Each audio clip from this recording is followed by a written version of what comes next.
Hey, salut à tous, c'est Melly Johnson Bellish. Aujourd'hui, on se retrouve pour parler d'un personnage que vous m'avez demandé pas mal de fois, et c'est Varys. Et oui, Varys, le personnage qui était une sorte de rival pour mon personnage préféré, Bellish. Le personnage de Varys est un personnage encore plus alambigu que Bellish, et oui, je l'ai dit, je le pense d'ailleurs. Varys, ses plans ne sont pas encore très clairs et se sont dévoilés saison 5, aidé Miss Targaryen. Bellish, lui, nous savons très bien son amour pour le trône depuis la première saison.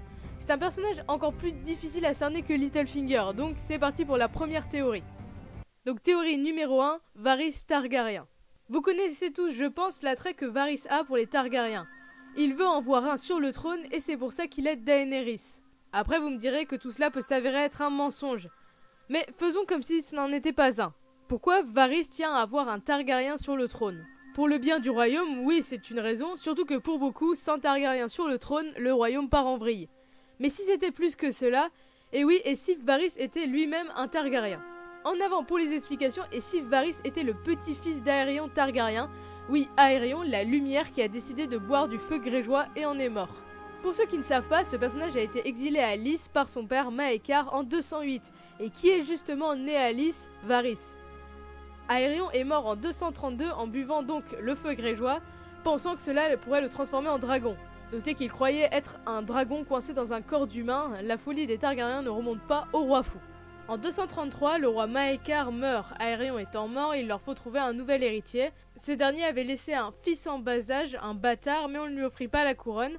Elle fut proposée à Aemon Targaryen qui la refusa, oui maître Aemon de la garde de nuit, et donc finalement la couronne alla à Aegon, le père de Aerys, le roi fou qui naquit en 243. En 248, le fils bâtard d'Aerion eut 16 ans, donc a pu avoir des enfants. L'un d'entre eux serait Varys, né à Lys. En 276, Aerys aurait eu vent de l'existence de Varys et l'aurait fait venir pour devenir un membre du conseil restreint. Varys aurait à cette époque 20 ans. Puis il y eut la rébellion de Robert et tous les Targaryens ou presque moururent. Puis ainsi commença la série, Varys ayant donc presque 50 ans. Varys se rase la tête peut-être pour cacher la couleur distinctive des cheveux Targaryens. Peut-être que sa castration, présentée comme une sorte de rituel, n'était en fait qu'une façon qu'il n'y ait plus d'héritier Targaryen. De plus, on sait que c'est le même genre de rituel que ceux de Mélisandre, la magie par le sang. Et que faut-il pour ce rituel ? Du sang royal, effectivement, comme par hasard. Après, vous me direz, pourquoi a-t-il donc essayé de tuer Daenerys durant la première saison ? Eh bien, peut-être avait-il prévenu Jorah, ce dernier a bien deviné que le vendeur de vin avait mis du poison dedans, ce qui n'est pas forcément évident. Dans le livre, Littlefinger dit à Ned Stark suite à cet échec que Varys a employé un assassin pourri en quelque sorte. Dans le livre, il s'habille principalement en violet, ce qui est la couleur typique des Targaryens. Enfin, son nom, Varys, il finit comme beaucoup de prénoms Targaryens. Viserys, Aerys, Varys. Notons que les prénoms Targaryens sont plutôt en Aerys et non Aris, peut-être une forme de bâtardise. Effectivement, il ferait partie de cette famille, mais il reste un bâtard, donc un Blackfyre. Toute cette théorie expliquerait sa loyauté envers les Targaryens, faisant revenir la réelle héritière à Westeros dans ce moment de chaos sur le royaume. Y a pas que Bellish pour profiter des moments comme ça. Après, veut-il le trône pour lui ou pour Daenerys ? Là est toute la question. Théorie numéro 2, Varys est une sirène. Non mais ne rigolez pas, mais j'ai honte de sortir cette théorie. Si vous ne la connaissez pas, vous devez vous dire what the fuck. Et c'est aussi ce que je me suis dit quand je l'ai lu. Je ne voulais pas la mettre, mais c'est tellement partout sur le net que je devais le faire. Voilà, ma vie est vraiment nulle. Donc Varys, et je vais tenter de pas rigoler, je trouve ça tellement bizarre. Bon, comme le titre l'indique, Varys serait une sirène. Oui, on parle bien des créatures des mers, oui, avec des nageoires. Voici quelques moments qui peuvent soutenir cette théorie. Dans le premier livre, Arya se retrouve dans les égouts écoutant Varys et Illyrio parler. Elle entend des gouttes tomber et elle voit deux hommes venir d'un vaste puits. Ils viennent d'un puits, donc de l'eau. Comment est-ce possible ? Illyrio serait donc aussi une sirène. Ils sont tous deux connus pour être de grande taille mais sont très légers, ce qui est assez anormal. Ned Stark dit souvent que Varys a un sourire visqueux. Cela parce qu'il ne montre pas ses dents sûrement, parce qu'il a des dents anormales. Après quand il parle je sais pas. Tyrion veut à un moment se jeter dans la mer et Varys répond « Vous seriez déçu du résultat ». Donc, Varys y est déjà allé. De plus, sur le bateau qui va de Westeros à Essos à la fin de la saison 4, dans le livre, Varys n'a pas de lit. S'il est une créature des mers, il peut dormir dans l'eau comme la plupart des poissons. Varys appelle ses espions ses petits oiseaux comme un être inférieur. De plus, en parlant d'oiseaux, qui est le principal rival de Varys? C'est Baelish. Et quel est l'emblème de Baelish? Un oiseau. Baelish est associé à l'oiseau moqueur et il est le lord protecteur du Val. Les Harins, un faucon comme emblème, encore un oiseau. Les oiseaux c'est le ciel, les poissons les mers. Ce sont deux contraires. Peter et Varys sont bien connus pour être le contraire l'un de l'autre. L'un est petit et mince avec un désir de pouvoir personnel, l'autre est grand et gros avec un désir de pouvoir mais non personnel. Si l'un correspondait à l'air et l'autre aux mers, cela les opposerait encore plus. En parlant de Peter, il possède un bateau qui se nomme The Merling King. Les Merlings sont les créatures des mers dans Game of Thrones, comme les tritons et les sirènes. Comme par hasard. Et encore, les ancêtres de Peter étaient des pêcheurs. Peut-être est-il le seul à connaître l'identité de Varys. Il se vante effectivement à Ned et Catelyn dans le livre d'avoir un point de pression sur le nuque. Mais était-ce un mensonge ou autre? Mais ce n'est pas tout, Varys est allié à Daenerys qui a des dragons. Il a un attrait pour les dragons. Quand on met du feu et de la glace, qu'obtient-on? De l'eau. Apporter des dragons au nord ferait fondre la glace et submerger le monde. Si l'inondation est vraiment poussée, seulement quelques endroits seront intacts. Des endroits en hauteur tels que les Airiers. Et qui contrôle les Airiers? Littlefinger. Mais alors cela voudrait dire que Peter et Varys sont alliés, ou juste simplement que Peter connaît les plans de Varys et cherche donc à ne pas avoir de problème. Mystère. Voilà encore quelque chose qui expliquerait les plans de Varys chez les Targaryens. Alors pourquoi je n'y crois pas du tout?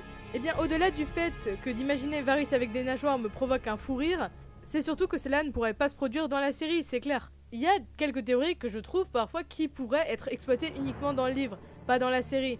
Mais celle-ci, je la vois dans ni l'un ni l'autre. Elle prouve surtout que les fans vont un peu trop loin et cherchent vraiment tout sur tous les personnages. Puis ce serait juste bizarre comme fin, je trouve. Mais bon, si ça s'avérait être la vérité, ça me ferait bien marrer. Vous savez, comme la marée. Ouais, c'est sur cette magnifique blague que je passe à la troisième théorie. Alors, théorie numéro 3, les flammes.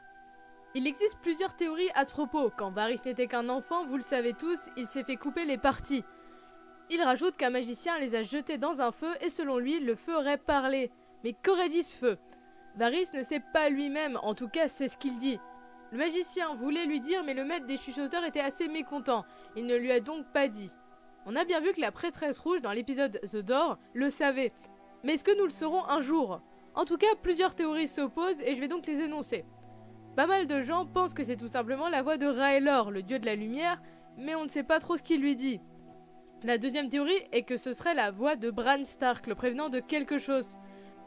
Que ce soit l'un ou l'autre, les gens pensent que c'est pour prévenir de ce qui va se passer et donc de rejoindre Daenerys qui pourra sauver Westeros. Voilà, théorie assez courte, du coup on passe tout de suite à la quatrième. Théorie numéro 4, Varys et les 100 visages. Voilà une théorie de plus en plus connue, surtout dans la série. Et si Varys servait les 100 visages? Oui, car les espions de Varys se nomment les oisillons ou les petits oiseaux. Ce sont des enfants qui sont capables de tuer. Or, ce n'est pas commun, des enfants assassins qui sont formés, même dans Game of Thrones, on ne voit pas ça partout. On sait que Varys est né esclave et que les 100 visages ont été fondés par des esclaves. Et oui, Varys aurait donc des enfants assassins à son service et serait lui-même un sans visage. On remarque dans la série, mais surtout dans le livre, que ce personnage a une grande aisance pour se déguiser. Beaucoup de gens ont été d'ailleurs étonnés que Varys fasse un tel bond fin saison 6 entre Dorne et les bateaux de Daenerys. Pour revenir aux oisillons, il est dit dans le livre qu'ils viennent des cités libres, et donc pourquoi pas de Bravos. Ils sont de plus lettrés, ce qui est rare. Donc pour beaucoup de personnes, Varys serait déjà un sans visage, mais ces petits oiseaux seraient des sans visage en cours de formation. Et donc ce serait Illyrio qui les donnerait à Varys en les faisant livrer à Port-Réal. Pourtant cette théorie est assez démontable. En effet, pourquoi les sans visage devraient quelque chose à Varys? Car oui, une vie en achète une autre. De plus, Varys dit que sa maîtrise du déguisement vient de son séjour dans une troupe de théâtre étant petit. Pas mal pensent d'ailleurs que c'est la même troupe que celle que croise Arya dans la saison 6. Bref, à vous de vous faire votre idée. Théorie numéro 5, la mort de Varys. Comme d'habitude, on finit par une théorie sur la mort du personnage. Alors, est-ce que Varys va mourir? Eh bien, moi je pense pas.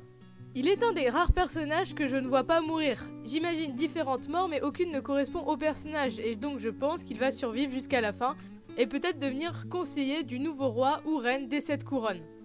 Peut-être même que ce sera lui sur le trône, qui sait. Bref, pour moi, ce personnage ne mourra pas dans la série du moins. Pourtant, il existe quand même des théories sur sa mort. Certains pensent que Varys va se faire tuer par une prêtresse rouge, donc plutôt par la magie. C'est la magie qui l'a fait commencer, pourquoi ce ne serait pas celle qui le tuera? Une autre possibilité est un coup fourbe de notre ami Baelish, car il est probable, si les deux survivent assez longtemps, pour que Peter tue Varys, ou le contraire d'ailleurs. Mais cela ne se réglera pas aux armes, un assassin ou du poison feront bien l'affaire. Bref, dans la globalité, les gens pensent qu'il ne va pas mourir. Trop important à la série, et donc pas de vraie théorie. Mais bon, Valar Morghulis. Du coup, voilà pour ces 5 théories, j'aimerais rappeler que je ne les ai pas inventées. Je n'ai fait que les traduire, les adapter et faire en sorte qu'elles soient assez complètes. De plus, ce ne sont que des théories, elles ne sont pas forcément vraies. Je vous dis ça en réponse à pas mal de commentaires que j'ai eu pour la première vidéo sur Littlefinger. Donc voilà, dites-moi en commentaire si vous préférez Cersei, Daenerys ou Sansa pour la prochaine. Oui, je laisse un peu place aux filles, à vous de choisir après. Maintenant, je vous dis à la prochaine, bye tout le monde.